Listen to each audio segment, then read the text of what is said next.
I think that being an artist is truly a labor of love, and that it is quite rare actually to create for ourselves. We're so used to creating all these beautiful things to give away and make other people happy that sometimes we forget that we need to pour into ourselves, to allow ourselves that freedom and permission to pour into that creative energy that brought us to flowers to begin with.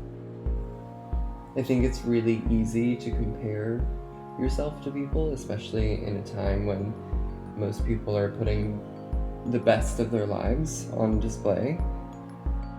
And I don't think enough people tell this to the people who are starting out in flowers, and that's that all of us who do this creative work, we get into it because we have, good taste and we've fallen in love with flowers, but for the first few years that you make these creative things, it's sometimes just not that good. It has potential, but we look at it and we're unsure of, why it doesn't quite feel right. But your taste, the reason that you got into the game, it's still killer, and your taste is why your work disappoints you. Most people I know and respect that do this creative work that's really interesting have gone through years and years of feeling this way. And if you are starting out or you're still in this phase, you have to know that it's normal, and the most important thing you can do is to keep creating, to create more, to do more work.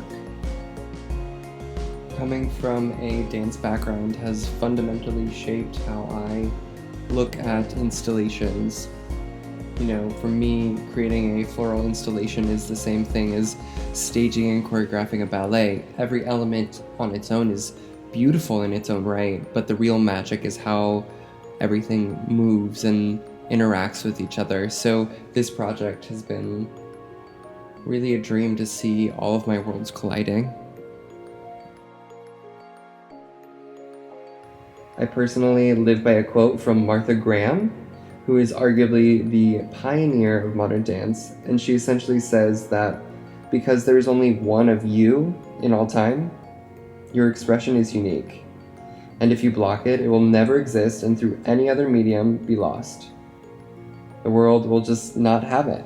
And it's not really yours to determine how good it is, nor how it compares with any other expressions. It's solely your business as an artist to keep the channel open.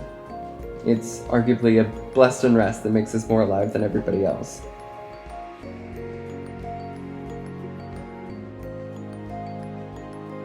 And I'm very grateful for Mayesh and the Design Star program for creating such a wonderful opportunity for creatives to explore not only flowers as a medium, but really enjoy the process. And one of the greatest gifts that this day gave me was the ability to explore the idea that creativity is the process of the environment and the people and the circumstances of the time too, and it's not just the process of the product itself, and that is the real gift.